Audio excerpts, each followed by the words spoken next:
Mr. Steele, is it morally acceptable for 30 to 40 million Americans to be without health insurance? I don't know if that's a consideration for politicians versus a pastor. Okay, in light of the date, I have to ask this question. If we could put a man on the moon 40 years ago, why can't we give health care to more than 40 million Americans this year? Bingo. I mean, that's it. That's it. Why didn't the Republicans, when they held both houses and the White House, do something substantial to address the health care issue? Well, I think that, there were efforts along the way, certainly. There was the Medicare Part D, Reg D, passage that the Republicans did get through. There's always been a debate about that particular piece of legislation.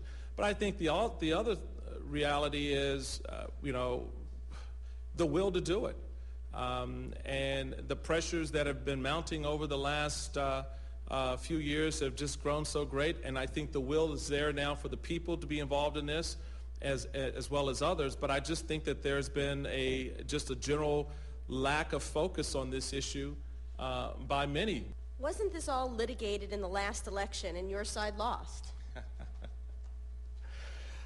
Well, I don't know who got sued, but in the last election. Yeah, we lost in the last election, so that means we shut up? Oh, I get it. We lose an election, and therefore we just now sit back and let whatever happens happen? Really? You're saying that's a serious question? Someone asked that question. Last time I checked, I was an American citizen. I didn't stop being a concerned American because I lost an election. All right? So I think the question is a little bit silly. When will the Republicans propose the alternative legislation they have been saying since May that they've been drafting? Now, the Republicans can get up tomorrow and introduce its own bill, but you and I know how Washington works. The bill that matters is the one that the leadership puts in place. The Democrats have the leadership. So if Republicans actually get to the table, do they have answers to those questions that were just posed? What are they going to actually bring to the table? Well, I just laid out. You want me to go through them again? I can go through them again. Do Republicans support an individual requirement to get coverage?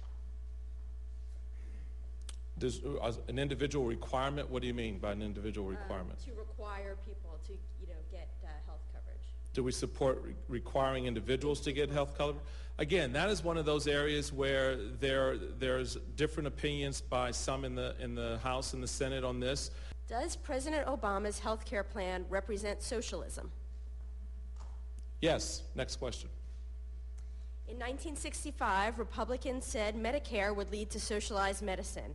How are you so sure a health care overhaul will have the dire consequences you predict when your party was so wrong about Medicare? Well, I think that there's a legitimate debate there about the impact that Medicare and Medicaid are having on the overall fabric of our economy. You look at its attendant costs and the fact that you have to keep feeding this particular engine. The last 10 years CBO scoring for the Iraq War was $2.4 billion, twice the initial 10-year scoring for health care reform. Are you similarly worried with the cost of the war? If so, why aren't you expressing those concerns now? Well, the cost of the war, like the cost of everything else, certainly is of great concern to the American people, as it is, I'm sure, to the administration. But I think in a real sense, the cost of health care is something that's up close and right here. And look, I don't do policy. I'm not a legislator. My point in coming here today was to begin to set a tone and a theme, if you will, an approach to addressing this issue that's centered bottom up. Trust me, this White House is polling just like the DNC is polling, just like the RNC is polling. So everyone has their fingers on the pulse out there. What will the political price for the Republican Party be if it succeeds in blocking health care reform? I'm not concerned about a political price that the Republican Party is going to pay. I'm concerned about the price the American people are going to pay if this thing passes. It's that simple. I'm not looking at this through the rose-colored glasses of what are our political fortunes.